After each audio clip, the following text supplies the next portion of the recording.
Could the past live on inside us, waiting to be remembered? These children recalled names, places, and events from lives they shouldn't know, but every detail checked out. These are the most mind-blowing cases ever recorded. 2-year-old James Leininger thrashed in his bed night after night, repeating the same words in a small, panicked voice. Airplane crash on fire, little man can't get out. His parents watched him relive something he couldn't possibly have seen. In the daytime, he pushed toy planes into nosedives and murmured the same phrase again, airplane crash on fire, like a memory he was trying to get rid of but couldn't. At 28 months old, he said something new. He told his parents he flew his plane off a boat, and when they asked the boat's name, he said one word as if it were obvious: Natoma. His father went to the computer and found there had been a World War II escort carrier called USS Natoma Bay. He printed the page and tucked it away, not sure what to make of it. Weeks later, when asked who else had been with the little man in the dream, James answered with another name: Jack Larson. He pointed to a photo of Iwo Jima in a book and said that was where his plane was shot down. The details were oddly specific for a boy barely past his 2nd birthday, and they lined up with a ship and a battle no one in the house had been talking about. The nightmares continued, so his mother tried a different approach. Following advice she'd been given, she told him she believed him and that whatever had happened was over and he was safe now. The screaming started to fade. As his language grew, his drawings filled with dogfights and burning planes, and he began signing them James 3. When asked why, he said he was the 3rd James. The signature stuck even after he turned 4. His father started calling veterans from the Natoma Bay Association, chasing down the names and places his son kept saying. At a reunion, he learned that only one pilot from that ship had been lost during the Iwo Jima operation, a 21-year-old from Pennsylvania named James M. Houston, Jr. Houston had died not on Iwo Jima itself, but during a strike against transports at nearby Chichijima. An aircraft action report from that day traced the pilot's paths. Next to Houston's line was the name of the aviator in the adjacent plane, Jack Larson. And the other statements? The ship's unusual name, the witness name, the theater of combat, the crash into the water, were documented before anyone in the family knew who Houston was. Years later, an academic review at the University of Virginia noted that about 30 statements ascribed to James matched facts of Houston's life and death, with a subset recorded before identification. The paper laid out the timeline: first nightmares and remarks beginning at age 2. The word Natoma, given at 28 months. The Jack Larson name and Iwo Jima reference following. The identification of Houston when James was 4.5. It wasn't neat, but it was specific. And the specifics kept turning out to be real. This story is mind-blowing, but let me tell you, this story is only the start of what's to come. In December 1926, a girl named Shanti Devi was born in Delhi. She barely spoke until her 4th birthday. Then language arrived fluently and strangely, carrying memories that didn't fit her parents' house. She said her real home was in Mutra, the local pronunciation of Mathura, about 145 kilometers south. She said she had a husband there who owned a fabric shop, and she spoke in that region's dialect rather than her family's. She corrected her mother about sari cloth the way a shopkeeper's wife would. She told a doctor details about a cesarean section procedure as if she had been the patient. She insisted she wasn't a little girl in Delhi at all. She was a married woman from Mathura who had died 10 days after giving birth to a son. At school, the headmaster asked for the husband's name and address. Shanti gave a name, Kedarnath Chaubey, and a street in Mathura. Letters went out. A relative arrived in Delhi and the child greeted him as if she already knew him. When Kedarnath himself traveled to see her, he tried to pass as his own brother, but she picked him out immediately and scolded him for breaking promises he'd made at her deathbed. She said she had hidden 150 rupees in the house and asked if he had given it to Krishna as she requested.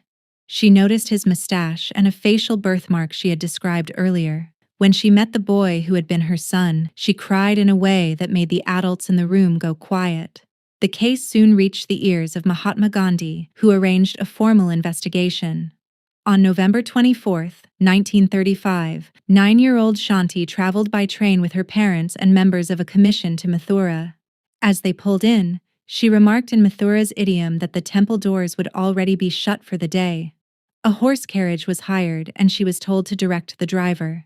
She led the party through the streets, pointing out landmarks and changes, and stopped at a house she said had been hers early in marriage. The current occupant said it used to be yellow. Someone had repainted it white.